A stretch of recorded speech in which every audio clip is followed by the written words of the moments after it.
সমাজ যখন মানুষকে অপরাধী আখ্যা দেয় তখন তার জন্য কি শাস্তি যথেষ্ট? মৃত্যুদণ্ড, আজীবন কারাদণ্ড, নাকি সমাজ থেকে চিরতরে বিচ্ছিন্ন করে দেওয়া? এমন এক জায়গায় পাঠানো যেখান থেকে ফেরার কোনো পথ নেই, যেখানে সময় থমকে দাঁড়ায়, শুধু থাকে শাস্তি, পরিশ্রম আর ভুলে যাওয়ার এক নির্মম প্রতিক্রিয়া। আজ আমরা কথা বলবো পেনাল কলোনি বা শাস্তি উপনিবেশ এর অন্ধকারের অধ্যায় নিয়ে। মানব ইতিহাসের এক কলঙ্কিত অধ্যায়, যেখানে অপরাধীকে সুস্থ করার নামে চলত মানবতার অপরাধ। বসতে পারে, প্রস্তুত থাকুন। আজকের গল্প অস্থিতিকর, কিন্তু জানাটা জরুরি।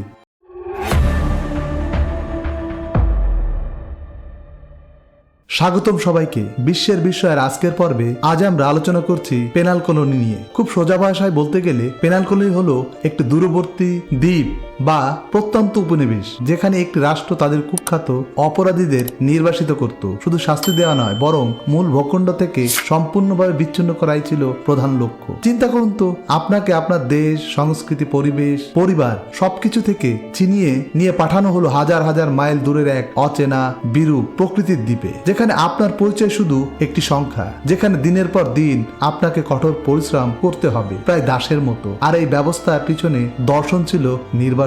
Out of sight, out of mind, সমাজের চোখের আড়ালে রাখা। পেনাল কলোনির ধারণা নতুন নয়। প্রাচীন রোম সাম্রাজ্যের মেটাল নামে খনিতে শ্রমদণ্ডের রীতি ছিল, কিন্তু আধুনিক যুগে, বিশেষ করে 1800 ও 1900 শতকে ইউরোপীয় শক্তি তাদের রাজ্য বিস্তারের সাথে সাথে এই ধারণাকে পুঁজি করে বিশাল আকারের শাস্তি ব্যবস্থা গড়ে তোলে। ব্রিটেন, ফ্রান্স, রাশিয়া সবাই একই নৃশংস পদ্ধতি ব্যবহার করত।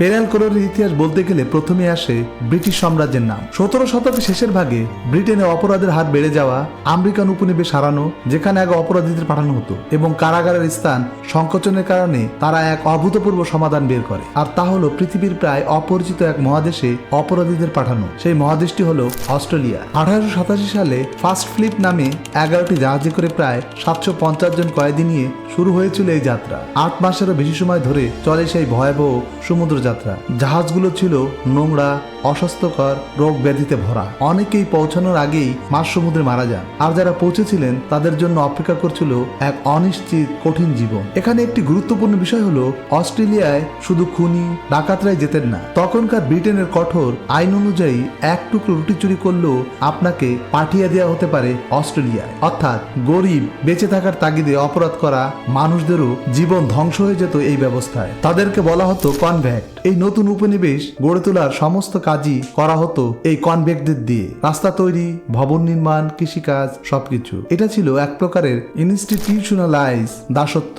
শাস্তি দেওয়ার পাশাপাশি ব্রিটিশ সাম্রাজ্য তার উপনিবেশটিকেও গড়ে তুলেছিল সস্তা শ্রম দিয়ে। 80 বছরও বেশি সময় ধরে প্রায় 1,60,000-এর বেশি কয়েদিকে পাঠানো হয়েছিল অস্ট্রেলিয়ায়। তাদের রক্ত, ঘাম আর মৃত্যুর উপর দাঁড়িয়ে আছে আজকের আধুনিক অস্ট্রেলিয়ার ভিত্তি। এটি ইতিহাসের একটি বড় স্ববিরোধিতা। যদি আপনাকে জিজ্ঞেস করা হয় পৃথিবীর সবচাইতে ভয়ঙ্কর পেনাল কলোনি কোনটি, অনেক ইতিহাসবিদদের উত্তর হবে ফ্রান্সের ডেভিলস আইল্যান্ড বা ইল দু রিয়াবল। দক্ষিণ আমেরিকার উত্তর পূর্ব উপকূলে ফ্রেঞ্চ গায়ানায় অবস্থিত এই কলোনি ছিল মানব সভ্যতার এক কালো চিহ্ন। 1852 সাল থেকে 1953 সাল পর্যন্ত সক্রিয় এই কলোনিতে ফ্রান্স তাদের সবচেয়ে কুখ্যাত, বিপজ্জনক এবং রাজনৈতিক বন্দীদের পাঠাতো। এর মধ্যে বিখ্যাত কয়েদি ছিলেন ক্যাপ্টেন আলফ্রেড ড্রাইফাস, রাজনৈতিক বন্দী, এবং হেনরি চারিয়ের, যিনি পপিলন নামে বই লিখে এই নরকের বিবরণ দিয়ে গিয়েছেন। ডেভিলস আইল্যান্ড কেন এত ভয়ঙ্কর ছিল? কারণ ছিল স্পষ্ট। ঘন রেইন ফরেস্ট, মশা, ম্যালেরিয়া, হলুদ জ্বর, বিষাক্ত পোকামাকড়। প্রকৃতি নিজেই ছিল প্রাণঘাতী। বন্দীরা থাকতেন ছোট খাঁচার মতো সেলে। কঠোর পরিশ্রম, মারধর, একাকিত্ব, কারাদণ্ড ছিল নিত্যদিনের ঘটনা। সমুদ্রে হাঙ্গর, বিশালাকার ম্যানগ্রোভ জলভূমি, ঘন জঙ্গল পালানোর পথ প্রায় অসম্ভব করে তুলেছিল। যারা চেষ্টা করতেন তাদের বেশিরভাগই মারা যেতেন। আর এর থেকে জন্ম নিয়েছিল পেপিলনের গল্প। অনেকেই ফ্রেন্সে সাজা শেষ হওয়ার পরও তাদের ফ্রেঞ্চ গায়ানাতেই থাকতে বাধ্য করা হতো। সমাজে ফিরে যাওয়ার অধিকার হারিয়ে এটাকে বলা হতো ডাবল প্লান্টি। এই কলোনি ছিল নিছক শাস্তির জায়গা নয়, এটি ছিল একটি মৃত্যুর কারখানা, যেখানে পাঠানো মানেই ছিল দ্রুত ও ধীরে ধীরে মৃত্যুর দিকে ঠেলে দেওয়া। এবার চলুন পৃথিবীর আরেক প্রান্তে, রাশিয়ার দিকে। সাইবেরিয়ার কথা শুনলে আমাদের মাথায় আসে তীব্র ঠান্ডা, বরফ এবং নির্বাসন। রাশিয়ান জার শাসকরা শতাব্দীর পর শতাব্দী ধরে তাদের রাজনৈতিক শত্রু, বিদ্রোহ এবং অপরাধের শাস্তি দিত সাইবেরিয়ার নির্জন হিমশীতল মাঠানে পাঠিয়ে দিত।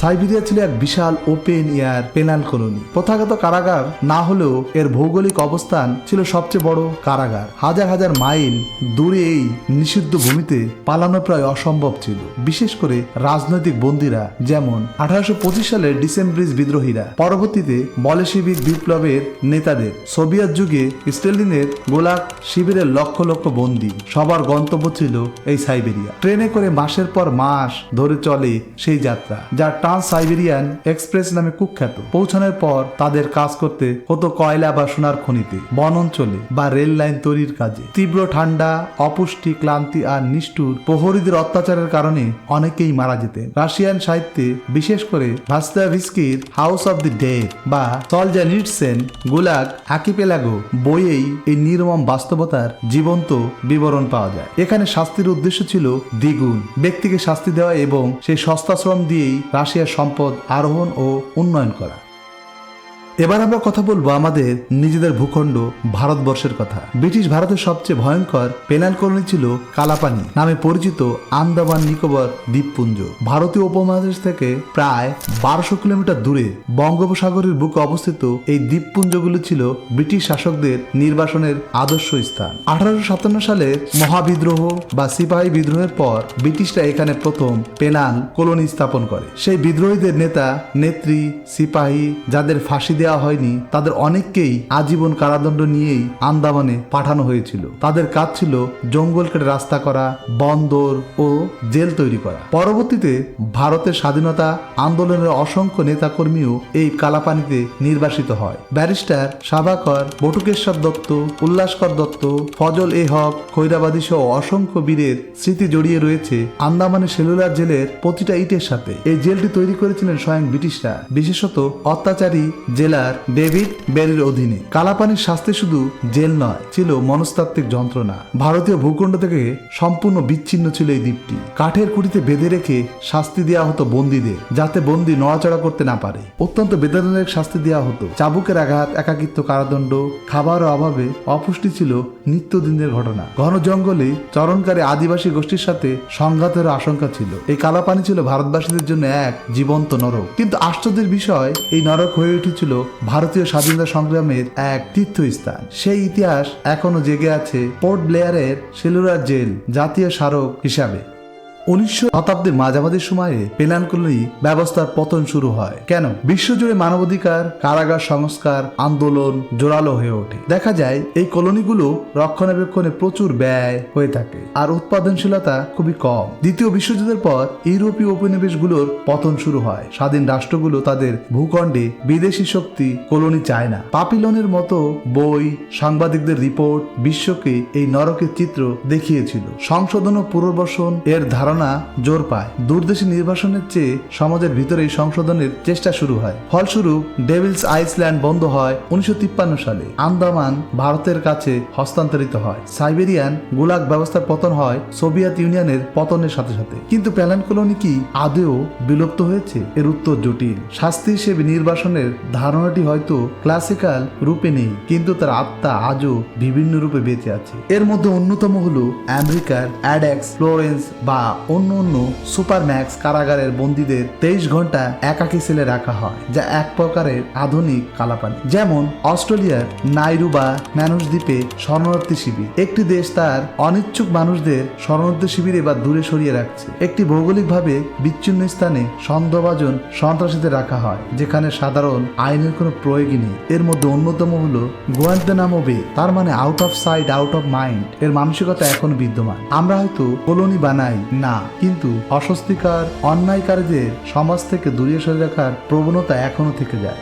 পেনাল কলোনি আমাদের শেখায় ক্ষমতা যখন নিঃস্বার্থ হয়ে ওঠে তখন রাষ্ট্র কোনো নাগরিককে মানুষ হিসেবে না দেখে সমস্যা হিসেবে দেখে, তখনই জন্ম নেয় এমন নির্মম ব্যবস্থা। এটি আমাদের শেখায় শাস্তি এবং নির্যাতন এর মধ্যে এক পাতলা রেখা থাকে যা খুব সহজেই অতিক্রম করা যায়। এটি আমাদের শেখায় ইতিহাস শুধু রাজা মহারাজাদের গল্প নয়, ইতিহাস হলো সেই হাজার হাজার নামহীন সংখ্যায় পরিণত হওয়া মানুষের গল্প, যাদের জীবন সমুদ্রের নোনা জলে, সাইবেরিয়ার বরফে, আন্দামানের জেলের অন্ধকারে বিলীন হয়ে গিয়েছে। স্বাধীনতা সংগ্রামের অন্যতম সৈনিক বাটকেশ্বর দত্তকে জিজ্ঞেস করা হয়েছিল কালাপানির সবচেয়ে কঠিন শাস্তি কি ছিল। তিনি বলেছিলেন সবচেয়ে কঠিন শাস্তি ছিল ভারত মাতাকে না দেখতে পাওয়ার যন্ত্রণা। এই একটি বাক্যেই লুকিয়ে আছে সমস্ত পেনালকোনোরির রাসমর্ম। আজ আমরা যে স্বাধীনতা, যে নাগরিক অধিকার ভোগ করছি, সেটি কিন্তু এইরকম অসংখ্য মানুষের ত্যাগ, যন্ত্রণা ও লড়াইয়ের ফল। সেলুলার জেল দেখতে গেলে শুধু ইট পাথর দেখবেন না, দেখুন সেই দেওয়ালে লেগে আছে